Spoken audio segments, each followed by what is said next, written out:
こんにちは、逆具です。今回はこちらの剣の作り方になります。FGO のジルドレの剣になります。ジルドレセーバーの剣ですね。では早速作り方いってみたいと思います。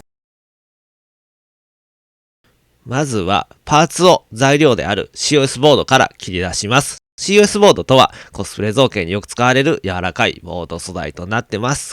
感触的にはお風呂のマットのようなものです。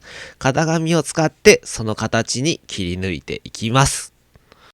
材料として使うボードですが、ダイソーのエヴァスポンジシートといった商品でも代用できます。他にも代用できる商品いろいろありますので、詳しくは動画の概要欄にまとめましたのでそちらご覧ください。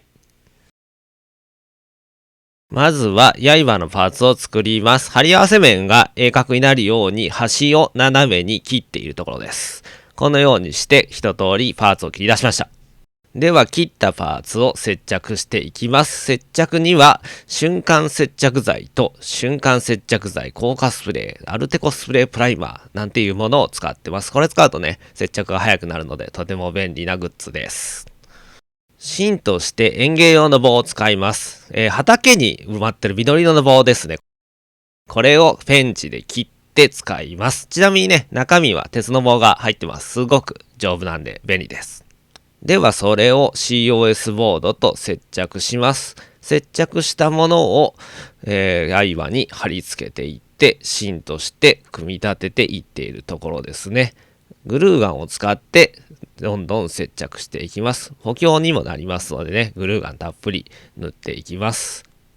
で、もう一枚の刃と貼り合わせて組み立てているところです。貼り合わせ終わったら刃の組み立てが完了です。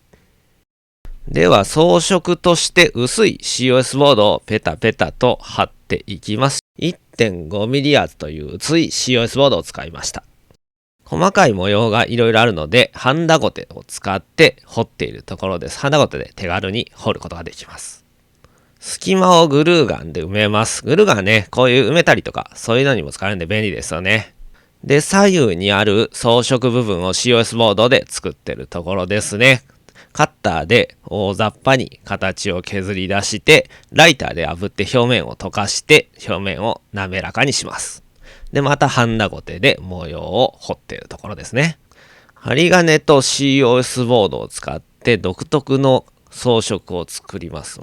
一通りできたところでライターで炙って穴開けて接着します。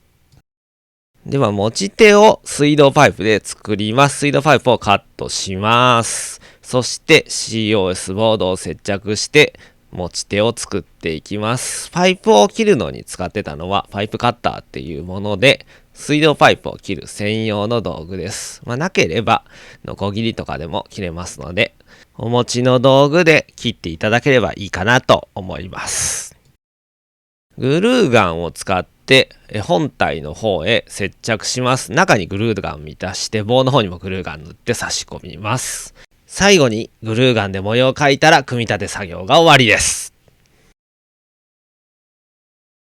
まずは、造形ベースというコスプレ造形用の下地材を塗ります。これを塗ると塗料の乗りが良くなります。ジェッソやボンドといったものでも代用できます。ラッカースプレーで灰色に塗装をします。エアブラシで塗装するためにミスターカラーで色を作ってエアブラシに入れて塗装しているところですね。エアブラシ使ってますけど、スプレーとか筆とかそういうものでも構いませんので、お持ちの道具を使って手軽に塗装してみてください。ここからはマスキングテープを使って色の境を、塗り分けていくっていう作業ですね。マスキングテープの貼り付け作業と、その貼ったものを色の境のところでこう細かく切り分けていくっていう作業の繰り返しで、非常に根気のいる作業で時間もかかりますのでね、こういう作業の時はね、アニメを見たりとか、音楽聴いたりとかしながらね、楽しくやってもらえればなと思います。マスキング自体ね、もうめんどくさくてやりたくないっていう人はね、筆とかで塗ってしまえばもうマスキング自体いらないんで、もう筆で全部塗っちゃうっていうのも一つの手かなと思いますので、皆さんのやりやすいやり方でやっていただければなと思います。あくまでこれは一例だと思っていただければと思います。筆で細部を仕上げています。マスキングしてもよかったんですけど、さすがにちょっと細かすぎて大変かなと思って、ここはもう筆で仕上げることにしました。で、時にはね、こういう手抜きもありかなと思います。最後に筋の部分をマジックで塗ったら完成となります。完成でーす。制作時間15時間。材料費は2500円。全長130センチ、重量 800g となります。サイトに型紙データとか詳しい作り方も載せてますのでね、そちらも参考にぜひ作ってみてください。URL は動画の概要欄に記載しています。鎧も作って久しぶりにコスプレしました。鎧の方もね、いずれ動画にまとめたいと思います。ジャンヌとかね、シェイクスピアやってる方とね、いつか一緒に並んで写真撮れたらいいなぁなんて思ってます。というわけでね、こちらの動画わからない点があればコメントでいただければ回答させていただきます。今回の動画いかがでしたでしょうか。このようにね、コスプレ造形物の作り方動画たくさん載せてます。これもね、FGO のやつですけど、バニアのチェーンソーですね。よければね、チャンネル登録もお願いいたします。皆さんご視聴ありがとうございました。